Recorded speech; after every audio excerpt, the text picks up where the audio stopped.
Good morning student, how are you? I hope all of you are right. Okay. आज हम लोग next chapter 7 structural and functional unit of our body the cell start करने वाले हैं. ठीक है. So students, the cell इस word को सबसे पहले किसने डिस्कवर किया या इस वर्ड को किसने दिया रिप्रेजेंट किया. ठीक है. तो हम लोग आइए इस चैप्टर को स्टार्ट करते हैं. द सेल जो वर्ड है, इस वर्ड को सबसे पहले रॉबर्ट हुक नाम के एक वैज्ञानिक थे, साइंटिस्ट थे, जिन्होंने रिप्रेजेंट किया एंड जो सेल है उसको डिस्कवर किया. तो फर्स्ट ऑल सेल जो है इसको डिस्कवर सबसे पहले किसने किया था? रॉबर्ट हुक नाम के जो साइंटिस्ट थे उन्होंने किया था. ओके. और discovered of the cell Robert Hooke नाम के साइंटिस्ट ने 1665 में किया था. ओके. इन्होंने जो सेल है इसके स्ट्रक्चर को अपने द्वारा बनाए गए माइक्रोस्कोप के थ्रू ही क्या किया? ऑब्जर्व किया. या जो सेल को उन्होंने ऑब्जर्व किया, देखा फर्स्ट टाइम, तो जो रॉबर्ट हुक थे इन्होंने माइक्रोस्कोप, सिंपल माइक्रोस्कोप का डिस्कवर है वो रॉबर्ट हुक ने ही किया था. और उस अपने थ्रू डिस्कवर किए गए माइक्रोस्कोप से ही जो है उन्होंने सेल को फर्स्ट टाइम क्या किया था? सेल को उसमें देखा था. क्योंकि जो सेल होते हैं ये बहुत ही स्मॉल होते हैं. इनका जो साइज इतना छोटा होता है, इतना स्मॉल होता है कि इनको हम अपने आंखों से नहीं देख सकते हैं. ओके. जिसके कारण इनको ये जो सेल है इनको देखने के लिए, जैसे आप लोग ये भी जानते हैं कि जो बैक्टीरिया होते हैं, वायरस होते हैं, क्या इनको हम अपनी नग्न आंखों से या नेट आइज के थ्रू देख सकते हैं? नहीं देख सकते हैं. जस्ट वैसे ही जो ये सेल है इनको भी हम अपने नेट आई के थ्रू हम नहीं देख सकते. इनको देखने के लिए हमको माइक्रोस्कोप की जरूरत पड़ती है. हम इनको विद द माइक्रोस्कोप की हेल्प से देख सकते हैं. ठीक है. तो इस तरह से जो रॉबर्ट हुक थे उन्होंने सेल का जो डिस्कवर है कब किया था? 1665 में. एंड इस माइक्रोस्कोप के थ्रू उन्होंने सेल को देखा था. तो जो रॉबर्ट हुक थे उन्होंने सबसे फर्स्ट टाइम क्या किया? कॉर्क का एक ट्रांसफर सेक्शन लिया और उसको जो है जब माइक्रोस्कोप में उन्होंने देखा तो उनको इस तरह का एक स्ट्रक्चर दिखाई दिया. ये आप लोग के बुक में भी दिया हुआ है. ठीक है. तो ये स्ट्रक्चर आप लोग को कैसा दिख रहा है? इसमें बहुत छोटे छोटे होल आपको दिखाई दे रहे हैं ना. ऐसा लग रहा है जैसे ये ईंट होता है, ब्रिक्स आप लोग जानते हैं ना, जिससे हमारा हाउस का फॉर्मेशन होता है, हाउस हमारा बनता है या बड़ी बड़ी बिल्डिंगों का निर्माण किया जाता है. तो जस्ट लाइक वैसा ही स्ट्रक्चर दिख रहा है हमको, है ना. तो जब उन्होंने कॉर्क के ट्रांसफर सेक्शन को माइक्रोस्कोप में देखा तो उनको इस तरह का स्ट्रक्चर दिखाई दिया. और इस स्ट्रक्चर में उन्हें क्या दिखाई दिया? एक छोटे छोटे यूनिट्स दिखाई दिए. ठीक है. और होल लाइक यूनिट्स दिखाई दिए. इन जो छोटे छोटे यूनिट्स थे, इस छोटे छोटे यूनिट्स को ही उन्होंने क्या कहा? सेल कहा. ओके. सो रॉबर्ट हुक ने सेल किसको कहा था? कॉर्क का जो ट्रांसफर सेक्शन उन्होंने देखा उसमें जो छोटे छोटे यूनिट उनको दिखाई दिए, which called is cell. Okay. So student, ये जो छोटे छोटे यूनिट्स है ये मेनी बहुत सारे यूनिट्स कंबाइंड होकर वन ऑर्गन्स का फॉर्मेशन करते हैं. हमारा जो बॉडी है वो क्या है?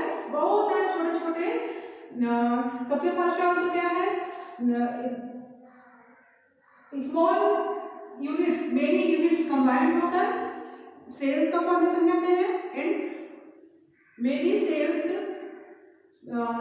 क्या होते हैं? कंबाइंड होकर ऑर्गन्स का फॉर्मेशन करते हैं. एंड मेनी ऑर्गन्स कंबाइंड होकर ऑर्गेनिल्स का फॉर्मेशन करते हैं. ठीक है. इसको डिटेल में और आगे मैं आप लोगों को डिस्क्राइब करूंगी. तो यहाँ पर आप लोगों को क्या समझ में आया? सेल क्या है? जो कॉर्क का स्ट्रक्चर उन्होंने देखा ट्रांसफर सेक्शन, उसमें उनको एक होल लाइक स्ट्रक्चर दिखाई दिया. और ये जो स्ट्रक्चर दिखाई दे रहा है ये किस टाइप का दिखाई दे रहा है? मधुमक्खी हनी भी, आप हनी का जो कप होता है या हाई होता है उसको आपने देखा है, वो कैसा होता है? हनी का मधुमक्खी का जो छत्ता होता है वो भी ऐसे स्ट्रक्चर होता है, इसके जैसा ही इस टाइप का होगा, उसमें ऐसे छोटे छोटे होल दिखाई देते हैं हमको, ठीक है। तो this structure is honey bee hive या कॉम के जैसा है, ठीक है। तो इस तरह से हम क्या कह सकते हैं, जैसे एक सेल का फॉर्मेशन जो है वो किस तरह से हुआ, बहुत छोटे छोटे यूनिट्स कंबाइंड होकर एक सेल का फॉर्मेशन कर रहे हैं, ठीक है। उसी तरह जैसे कि हम इसका एग्जांपल इस तरह से भी समझ सकते हैं, जैसे हमारा ये घर जो है, हाउस है, उसको बनाने के लिए रॉ मटेरियल, सबसे छोटा रॉ मटेरियल का जो यूनिट है वो क्या है? ब्रिक, ईंटें है ना। बहुत छोटे छोटे ईंटें जो ब्रिक्स हैं उनको कंबाइन करके वन बाय वन ऐसे इस तरह से कंबाइन करके क्या करते हैं, हम एक इतने बड़े हाउस का हम लोग निर्माण करते हैं, फॉर्मेशन करते हैं। तो जस्ट वैसे ही छोटा छोटा यूनिट जो है आपस में कंबाइन होकर, टुगेदर कंबाइन या फ्यूज होकर क्या हुआ है, यहाँ पर एक सेल का फॉर्मेशन हुआ है, ओके।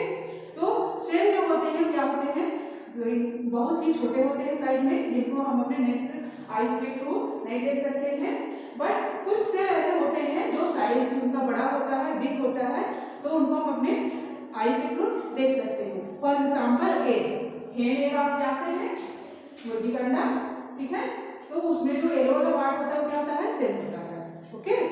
तो ये हम इसको हम अपने वही जो एग है उसको हम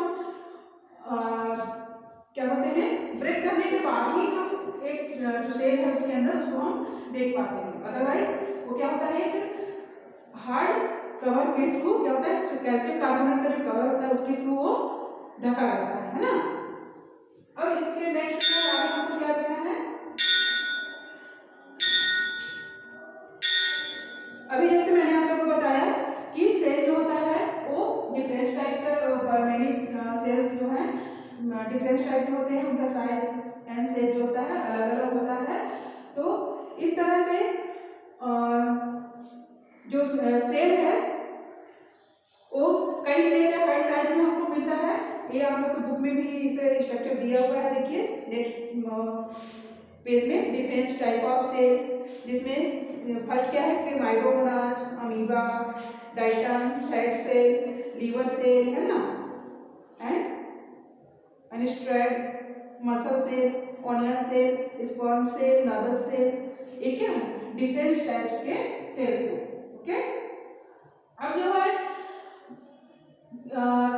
मेनी डिफरेंट टाइप के जो सेल होते हैं या जो सेल हैं उनका स्मॉल यूनिट्स में बहुत सारा मेनी यूनिट्स जो है कंबाइंड होकर किसका फॉर्मेशन करता है, मैंने भी आप लोग बताया था, किसका फॉर्मेशन करता है, ऑर्गन्स का, ओके। हमारा जो बॉडी है वो कैसे बना है, देखिए ऑर्गेनिज्म, ऑर्गन्स,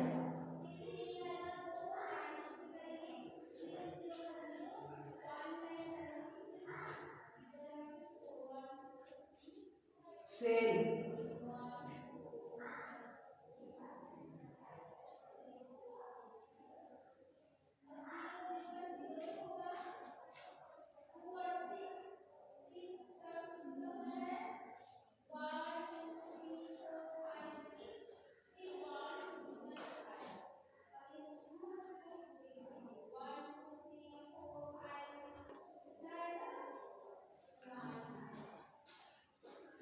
बहुत सारे सेल मिलकर किसका फॉर्मेशन करते हैं, ऑर्गन्स का, एंड बहुत सारे ऑर्गन्स जो है कंबाइंड होकर ऑर्गेनिज्म का फॉर्मेशन करते हैं। ऑर्गेनिज्म जैसे हम ह्यूमन बॉडी, एनिमल बॉडी है ना, जिसमें रेस्पिरेशन, डाइजेशन, इन सभी ये सभी जो है प्रोसेस होते हैं, ओके। अब ऑर्गन्स जो है वो क्या होते हैं, सॉरी सेल जो मेरे टेक्स्ट में होते हैं, और इस सेल के बेस पर जो और ऑर्गन्स होते हैं टू टाइप्स के होते हैं, यूनिसेलुलर एंड मल्टीसेलुलर। क्या क्या होते हैं?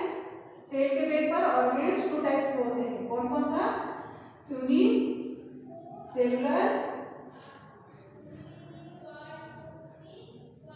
And multicellular. ओके, अब unicellular means uni means one, okay, and multi means ज्यादा, वन, मोर देन वन, एक से अधिक। सो हम लोग इसको फर्स्ट समझते हैं। जो फर्स्ट टाइप है यूनिसेलुलर, दैट मीन ऐसे ऑर्गन्स जिनमें केवल मेनी टाइप्स के जो प्रोसेस हैं उनके बॉडी में होने वाले, उन सभी प्रोसेस को एक्टिव करने के लिए ओनली वन और जो है सेल प्रेजेंट उनके बॉडीज में होता है। For example amoeba, paramecium, Euglena, ये सभी जो ऑर्गन्स हैं वो क्या है? ऑर्गेनिज्म है। ये सभी यूनिसेलुलर ऑर्गेनिज्म हैं। क्यों? क्योंकि इनके अंदर जो इनके बॉडी के अंदर रेस्पिरेशन, डाइजेशन, एक्सक्रीशन, ये सभी प्रोसेस जो है ओनली वन सेल के थ्रू जो है किया जाता है ना, स्टार्ट होता है। और इसलिए which called is unicellular organs. Okay, then second multicellular. Multicellular means more than one cell, एक से अधिक सेल जिस ऑर्गन्स में प्रेजेंट होते हैं, which called is multicellular organs. Okay, for example human body, animal body. Okay, हम हैं, हमारा जो बॉडी है क्या है? मल्टीसेलुलर है। कैसे?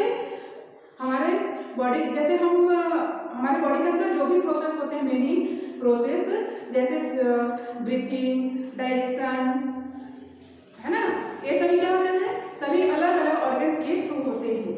ओके, जैसे ब्रीथिंग के लिए हमारे बॉडी में क्या प्रेजेंट है? लंग्स। ओके, डाइजेशन के लिए डाइजेस्टिव सिस्टम प्रेजेंट है, और एक्सक्रीशन के लिए किडनी। तो इस तरह से जो ह्यूमन बॉडी है उसमें वन प्रोसेस के लिए या वन वर्क के लिए वन सेल जो है प्रेजेंट होता है। तो यहाँ पर जो है हम स्टडी जो कर रहे हैं मल्टीसेलुलर, उसका मीनिंग क्या है? मल्टीसेलुलर ऐसे ऑर्गेनिज्म होते हैं जिनकी बॉडी के अंदर इस वर्क को करने के लिए एक अलग ऑर्गन्स जो है प्रेजेंट होता है। ओके, सो स्टूडेंट्स, आज आई होप अभी जो मैंने आप लोगों को डिस्क्राइब किया, ये आप लोगों को टॉपिक जो है समझ में आ गया होगा। ठीक है, अगेन मैं आप लोगों को ये जो टॉपिक स्टडी किया है मैंने, उसको आप लोग एक बार रिवाइज कर देती हूँ। जैसे फर्स्ट में हमने क्या देखा? वर्ड 10 सेल हमने स्टडी किया। ओके, तो सेल वर्ड जो है सबसे पहले किसने डिस्क्राइब किया था? रॉबर्ट हुक नाम के साइंटिस्ट ने 1665 में किया। ओके, और रॉबर्ट हुक ने सिंपल माइक्रोस्कोप को भी डिस्कवर किया था, और उस माइक्रोस्कोप के थ्रू ही उन्होंने सेल का जो स्ट्रक्चर है फर्स्ट टाइम कॉर्क के ट्रांसफर सेक्शन में देखा और स्टडी किया। और ये जो कॉर्क का जो ट्रांसफर सेक्शन उन्होंने जब माइक्रोस्कोप के थ्रू देखा तो उनमें उनको क्या स्ट्रक्चर दिखाई दिया? Just like honey bee comb का जैसा स्ट्रक्चर होता है वैसा ही स्ट्रक्चर उनको दिखाई दिया। और उस स्ट्रक्चर में जो ईच यूनिट्स दिखाई दे रहे स्ट्रक्चर छोटा छोटा, उसको उन्होंने क्या नाम दिया? सेल। ओके, तो इस तरह से सेल वर्ड जो सबसे पहले किसने दिया था? रॉबर्ट हुक नाम के वैज्ञानिक ने दिया था, साइंटिस्ट ने। फिर नेक्स्ट जो है ऑर्गन, जो सेल होते हैं मेनी साइलेंट मेनी सेल के होते हैं। सेल के बेस पर जो ऑर्गन्स होते हैं टू टाइप्स के होते हैं। कौन कौन से? Unicellular and multicellular. Okay, uni means one, ऐसे ऑर्गन्स जिसमें डिफरेंट टाइप के जो प्रोसेस हैं उनको एक्टिव करने के लिए ओनली वन ऑर्गन्स जो है प्रेजेंट होता है। For example amoeba, Euglena, paramecium, ये सभी ऐसे ऑर्गन्स हैं जो यूनिसेलुलर हैं। ओके, नेक्स्ट है multicellular. Multicellular that mean more than one organ present in organism. Okay, तो मल्टीसेलुलर कैसे आते हैं? मल्टीसेलुलर का एग्जांपल क्या होगा? ह्यूमन बॉडी, ठीक है। हमारा बॉडी जो है कैसा है, मल्टी सेलुलर है। क्यों? क्योंकि जो हमारे बॉडी में जो प्रोसेस होता है, जैसे कि हम ब्रीथिंग, डाइजेशन, ये सभी प्रोसेस क्या है, ईच प्रोसेस के लिए एक अलग अलग ऑर्गन हमारे बॉडी में प्रेजेंट है। ओके, तो हमने यहाँ तक स्टडी कर लिया। अब नेक्स्ट देखते हैं हम लोग एक एक्टिविटी करना है हमको, एक्टिविटी नंबर 1। इसके लिए हमको रिक्वायरमेंट है, मटेरियल रिक्वायर्ड जो है क्या क्या चाहिए, a leaf of rhoeo thick greenish violet leaves, slide cover slip, permanent slide और human blood cell microscope etcetera. ठीक है। एक रियो की लीफ होती है, फ्लैसी लीफ होती है, उसको क्या करेंगे, उस लीफ को हम लेंगे और उसको ऐसे, जैसे हम लोग प्याज छीलते हैं, ऑनियन को जब हम लोग कवर को ओपन करते हैं तो उसमें से एक पतली झिल्ली हमको दिखाई देती है, मेम्ब्रेन। हमको कभी कभी देखिएगा आप लोग घर में ऑनियन को ओपन करेंगे तो उसमें से एक पतली मेम्ब्रेन जो है दिखाई देती है, उसको भी आप लोग क्या करेंगे, ग्लास की क्या होती है, स्लाइड होती है। ठीक है। जब लैब में हम लोग जाएंगे प्रैक्टिकल करने के लिए तो उसमें क्या होता है, ग्लास की इस तरह से स्लाइड होती है। ठीक है। इसके ऊपर हम क्या करेंगे, जो रियो की पत्ती है उसको जब हम ऐसे ब्रेक करेंगे तो उसमें से एक पतली मेम्ब्रेन व्हाइट कलर की हमको मिलेगी, उसको क्या करेंगे, सेपरेट ब्लेड से कट कर लेंगे और एक पेट्रिटिस होता है कांच का, इस तरह से जैसे ब्लेड होता है ना हमारे घरों में, ये थोड़ा डीप होगा। ओके, इसमें वाटर रखेंगे और वाटर में क्या करेंगे, उस मेम्ब्रेन को जो हमने रियो की पत्ती से चिप किया है इसमें डिप करेंगे एंड फोर्स से चिमटी के थ्रू इस कट पीस को या जो मेम्ब्रेन है इस स्लाइड पर, ग्लास स्लाइड के ऊपर क्या करेंगे, हम लोग रखेंगे। ओके, और एक कवर स्लिप होता है इस तरह से पतली, इस मेम्ब्रेन के ऊपर हम क्या करेंगे, 1-2 ड्रॉप्स ग्लिसरीन ऐड करेंगे। ओके, क्यों करेंगे ग्लिसरीन सॉरी ऐड, क्योंकि यदि हम इसमें ग्लिसरीन ऐड नहीं करेंगे तो क्या होगा, जो हमारे एटमॉस्फेयर में हिटनेस होता है या जो एयर्स होते हैं उसके थ्रू ये क्या होगा, ड्राई हो जाएगा, और ड्राई होने के कारण इसमें जो सेल प्रेजेंट है वो हमको क्लियर दिखाई नहीं देगा, हमारा एक्सपेरिमेंट जो है वो क्या हो जाएगा,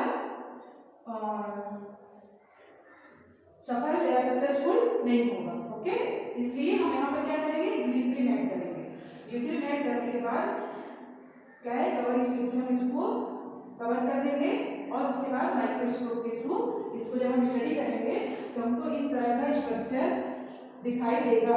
ओके, तो उस लीफ में जो हमको क्या देखना था, स्टोमेटा, ये देखिए ये स्टोमेटा है। ठीक है, और ये जो है हमको रियो की लीफ में या ऑनियन का जो मेम्ब्रेन है उसमें भी हम देखेंगे तो हमको दिखेगा, क्या दिखेगा, स्टोमेटा, जो कि आपके बुक में भी देखिए स्ट्रक्चर दिया हुआ है। नेक्स्ट हमको क्या देखना है, एक परमानेंट स्लाइड भी जो है इसमें लैब में आता है, जो ऑलरेडी प्रिपेयर रहता है स्लाइड। ओके, तो हमको एक ब्लड वुमेन ब्लड सेल के जो है परमानेंट स्लाइड लेना है। देखिए नेक्स्ट 7.3 वाला जो स्ट्रक्चर है क्या है, वुमेन ब्लड सेल, इसका है, इसको माइक्रोस्कोप के थ्रू हमको देखना है। तो इसमें जितने सेल्स दिख रहे हैं ये सभी हमको उस परमानेंट स्लाइड में दिखाई देंगे। ठीक है, तो क्या क्या दिखाई देगा हमको, वुमेन ब्लड सेल में plasma, white blood corpuscles, nucleus, red blood corpuscles and platelets. Okay, so इस तरह से ये टॉपिक जो हमारा कंप्लीट हुआ। Next topic is structure of a cell. ठीक है, plant cell and animal cell, इसको हम लोग नेक्स्ट वीडियो में स्टडी करेंगे। छोटा आप लोग एक बात और बता दूं, मैंने कल मैसेज भी किया था कि आप लोग जब असाइनमेंट सबमिट करने आएंगे तो अपनी नोट्स कॉपी जो है उसको लेकर आएंगे चेक करने के लिए, और अभी तक जिसकी कॉपी कंप्लीट नहीं होगी वो अपना कॉपी जो है बुक कंप्लीट कर लेंगे और उसको लेकर आएंगे। ठीक है, थैंक यू।